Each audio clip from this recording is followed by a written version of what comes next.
Hi friends, आज आपण next व्लॉगला सुरुवात करणार आहोत. आज आम्ही जाणार आहोत अंजनदरी. त्याच्या अगोदर मी तुम्हाला आम्ही जिथे थांबलो होतो ते होमस्टे दाखवते. हे आहे बनाना ट्री हाऊस, जिथे आम्ही गेलेल्या दिवशीचा मुक्काम केला. एक नाईट आम्ही इथे थांबणार होतो आणि पूर्ण एक दिवस फिरण्यामध्ये हंबी कव्हर करणार होतो. हे सनापूरच्या इथे आहे. तुंगभद्रा नदी जवळच आहे आणि जे हनुमानच्या टेम्पलला आज आपण जाणार आहोत, भेट देणार आहोत ना, ते मंदिर इथून फक्त एक कार डिस्टन्स म्हटलं तर एक 25 मिनिटाचं अंतर आहे. हे खूप अप्रतिम सौंदर्य आहे हम्पीला.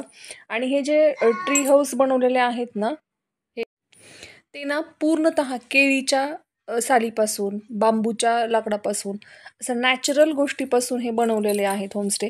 इथे जे आर्टिफिशियल जे हँगिंग होतं ना, हे पण पाहू शकता तुम्ही. पूर्ण हे वुडनपासून आणि हँडमेड क्राफ्ट आहे हे. आणि हे ना डोंगराच्या म्हणजे जे मोठे मोठे स्टोन्स आहेत, दगड आहेत, त्याच्या पायथ्याला हे असे बनवलेले होम ट्री आहेत. इथे पर नाईटचे चार्जेस रूमच्या हिशोबाने होते, म्हणजे ज्या फॅसिलिटीज इन्क्लुडेड असतील त्याच्यामध्ये त्या हिशोबाने असतात. हे आम्ही सकाळी तर ट्रेकिंगला पण गेलो होतो उठून अर्ली मॉर्निंग. एवढं फ्रेश आणि छान वातावरण होतं ना मॉर्निंगचं, खूप प्रसन्न. चला तर आता आपण जाऊयात हनुमान जिथं जन्म झाला होता श्री हनुमानांचा, तिथे अंजनदरी, किष्किंधा पर्वत, किष्किंधा नगरी, जी सुग्रीवाची नगरी होती ना, तिथे. हे पाहू शकता तुम्ही. विंडो आपण कार मिररमधून हे घेतलेलं आहे इमेजेस. तर खूप सुंदर वातावरण सकाळी सकाळी होतं. आम्हाला जायला तिथे 8:30 वाजले. हे पहा, आपण आता इथे जाणार आहोत. चला तर मग मी तुम्हाला आज जेवढं होता होईल तेवढं दाखवते. हे दिसतंय ना, हे आपण खालून गेलेलो आहोत. हे इथं आहे ना, हे एंट्री पॉईंट आहे. एंट्री पॉईंटपासून 575 पायऱ्या आहेत त्याच्या.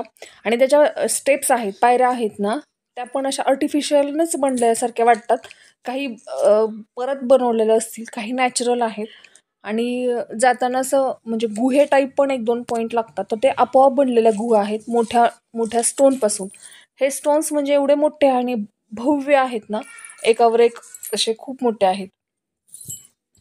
आणि इकडून इकडून जाळी आहे सेफ्टीसाठी म्हणा, किंवा पडण्याची भीती वगैरे वाटू नये म्हणून. आणि पायऱ्या पण अशा एक पायरी झाली ना की 2-3 पायरीच्या मध्ये मोठी अशी एक फ्लोअर आहे वॉकिंगसाठी. आणि दम लागत असेल कोणाला बसण्यासाठी पण, तिथे बसण्यासाठी पण स्टेप्स आहेत. पाठीमागे पण चेअर्स वगैरे ठेवलेल्या आहेत. पिण्यासाठी पाणी आहे. इथले माकडं आहेत. आम्ही जाताना हे बाबा आम्हाला दिसले. यांनी दोन्ही पायांना अशी दोरी बांधून हे चालले होते. यांचा काहीतरी नवस होता म्हणे आणि तो पूर्ण करण्यासाठी हे चालले होते. ॲक्च्युली चलत म्हणा किंवा पळत म्हणा, आपल्यासारख्या यंग लोकांना पण हे पॉसिबल नाही आहे. तर हे तर बाबा होते. आम्हाला 2 मिनटं वाटलं की हे अशक्य आहे. पण ॲक्च्युली हे आम्ही जेव्हा वरती होतो ना, तेव्हा आम्हाला हे वरती तिथे भेटल्यानंतर वाटलं की अरे वा, खरंच ग्रेट. या वयात पण त्यांचा तो उत्साह म्हणा किंवा श्री हनुमानाविषयीची जी भक्ती होती, त्याच्यामुळे त्यांना ते पॉसिबल झालं होतं. आणि इथले जे माकडस होते ना, ते बिलकुलही त्रास देत नव्हते. म्हणजे ते फक्त पाणी पिण्यासाठी बॉटल दिसल्यानंतर फक्त बॉटल घ्यायचा प्रयत्न करत होते. हे आमची चिल्लर पार्टी, यांनी पण खूप धमाल केली. आणि सगळ्यात अगोदर तर हेच वरती गेले मंदिराच्या तिथे. हे सगळेजण जय श्रीरामचा नारा देत आहेत. हे पाहू शकता तुम्ही. ही जी गुफा बनलेली आहे ना, ही नॅचरल 2-3 स्टोन्स एकत्र येऊन असे मोठे मोठे बनलेले आहेत.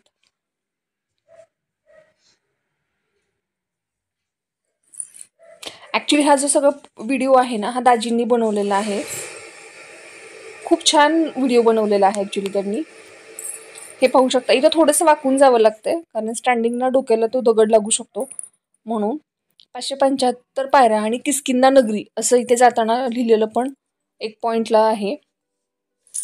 मध्ये मध्ये आम्ही दमत होतो, पण हे बच्चे पार्टी जे आहे ना, कमाल. वरून हे दृश्य असं आहे, पूर्ण त्या गुहेतून छोटासा रुंद रस्ता आणि एनर्जी. खरंच तिथं गेल्यानंतर ना एक वेगळीच एनर्जी अंगात येते. आणि मस्त. आता आम्ही फायनली मंदिराच्या वरती तिथे गेलेलो आहोत. वरून तुम्हाला व्ह्यू दाखवते मी. किष्किंधा नगरीचा व्ह्यू तुम्ही पाहू शकता. किष्किंधा नगरी म्हणजे इथून एक आणखीन थोड्या अंतरावर जर गेलो ना तर सुग्रीवाचं राज्य, शिवरीची गुफा, असे बरेचसे पॉइंट आसपासच आहेत. आणि हे हनुमानाचं प्रॉपर जन्म ठिकाण पाहू शकता तुम्ही. हे खाली जी नगरी आहे ना, किती खूप म्हणजे प्रचंड सुंदर आणि हे शनिवार आणि मंगळवारी इथे हनुमंताचे जे भक्त येतात, फार दुरून लोक येतात, त्यांचे इथे पूजा असते.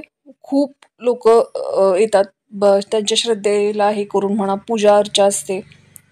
इथे एक झाड आहे, दिसत असेल तुम्हाला, चाफ्याचं झाड आहे. ते कितीतरी 500 वर्ष काहीतरी पुराणं आहे असं तिथल्या लोकांनी, स्थानिक लोकांनी आम्हाला सांगितलं होतं. पाहू शकता तुम्ही. खूप प्रचंड एनर्जी येते इथे गेल्यावरती, खरंच खूप सुंदर. आम्ही आता मंदिरामध्ये एंट्री करणार आहोत, दर्शन करणार आहोत. हे राम सेतूमध्ये जो दगड वापरला होता 25 किलोचा आहे आणि आजही तो पाण्यावरती तरंगतो आहे. ही अतिप्रचंड घंटा तिथे, तिचाही सुंदर नाद ऐकण्यासारखा होता. हे लोकांनी आपल्या आपल्या पद्धतीने जे काही नवस वगैरे असतील, जे काही कोणाचं इच्छा आकांक्षा असतील, जे देवाने पूर्ण केलेल्या आहेत, पूर्ण केल्यानंतर त्यांनी भक्तिभावाने, हे मगाशीचे बाबा तुम्ही पाहू शकता, आपण पाहिलं त्यांना खाली पायऱ्यावरती, ते फायनली आत्ता मंदिरापर्यंत आलेले आहेत. मंदिरापर्यंत येऊन मंदिराच्या समोर दर्शन घेऊनच ते त्यांचा नवस पूर्ण करणार आहेत. वाटलं नव्हतं ॲक्च्युली ह्या वयात पण यांना हे पॉसिबल आहे, पण खरंच सॅल्यूट त्या बाबांना. खरंच काय एनर्जी आणि काय तो आत्मविश्वास, काय ती श्रद्धा पाहू शकता तुम्ही. हे वरून व्ह्यू आहे. आता पूर्वीच्या काळी ही नगरी अशीच होती की नाही माहीत नाही. असं म्हणतात की इथं हनुमान चालीसा पठण केल्यानंतर आपली मनातील इच्छा पूर्ण होते. म्हणून आमच्या फॅमिलीतले काही मेंबर्स, आमचे बच्चे कंपनी इथे त्या पोजमध्ये येऊन हनुमान चालीसा नाही पण हनुमानाविषयीचे जे भक्तीचे 2-4 जे काही श्लोक वगैरे ते चालू केले त्यांनी. हे मंदिर, हे जे झाड आहे, जे मी तुम्हाला मगाशी म्हटलं होतं की खूप पुरातन झाड आहे हे, ते आजही आपल्या कौशल्याचा प्रतिम तिथं ते नमुना आहे. हे तुंगभद्रा नदी तुम्ही पाहू शकता बॅक साईडला. हे ड्रोन व्ह्यू आहे मंदिराचा. खूप सुंदर आणि पूर्ण त्या दगडावरतीच बनलेलं आहे. ॲक्च्युली तिथं आर्टिफिशियल असं काही वर्क मला वाटलं नाही आहे कुठे काही आहे वगैरे म्हणून. 575 पायऱ्या असं आपल्याला नॉर्मली वाटतं की 575 म्हणजे फार कमी आहेत, पण नाही, खूप आहेत. आज आता हे मंदिर आपण कव्हर केलेलं आहे. आता आम्ही जिथे स्टे केला होता ते एक पॉईंट पाहते. आणि आम्हाला जाताना, कारवारला जाताना आम्ही एक हे पाहिलं होतं, काय म्हणतो,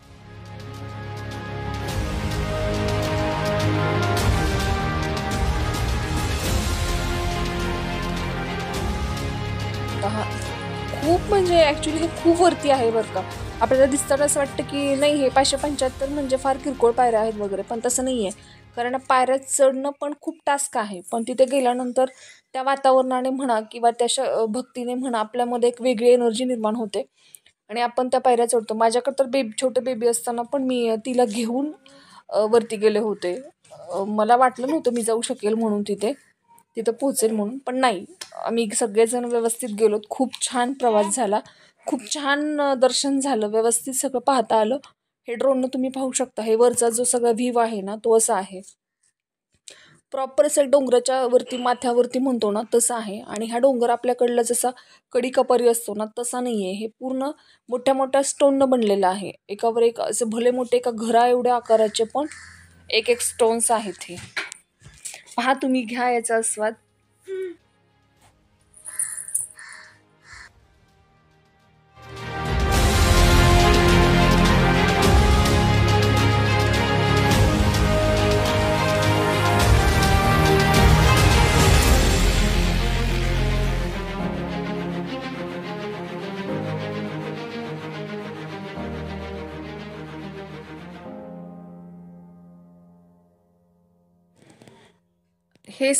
हे सर्व पाहूनंतर आम्ही कारवारसाठी रवाना झालोत.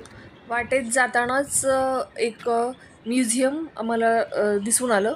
मग एक ओढ होती म्युझियममध्ये आपल्या भारत आणि पाकिस्तानच्या 1971च्या युद्धामध्ये जे काही यूज झालं होतं शस्त्र, म्हणजे त्याच्यामध्ये शिप असतील, एरोप्लेन्स असतील, युद्धनौका ज्या म्हणतो, ते सर्व त्याच्यामध्ये ठेवण्यात आलेलं होतं.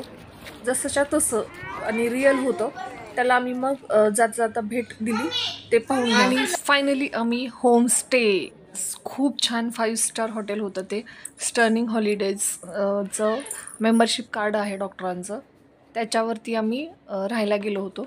खूप सुंदर होतं. एक छोटंसं मी तुम्हाला त्याची पण एक झलक दाखवते. पहा, हे ऑलड्रॉप होतं आणि इथं जे आहे ना, ते तुम्ही कॉफी, चहा जे हवं ते बनवू शकता. हे छोटंसं फ्रीज एक होतं सर्वात खाली. त्याच्यामध्ये काही नाही, सिंपल पाणी बॉटल्स ठेवल्या होत्या आम्ही.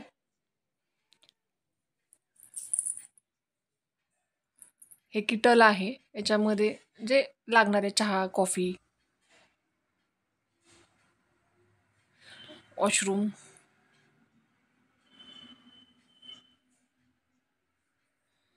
बेसिक सर्व सुविधा देतात स्टर्लिंगवाले. खूप सुंदर स्टे हॉटेल होतं ते.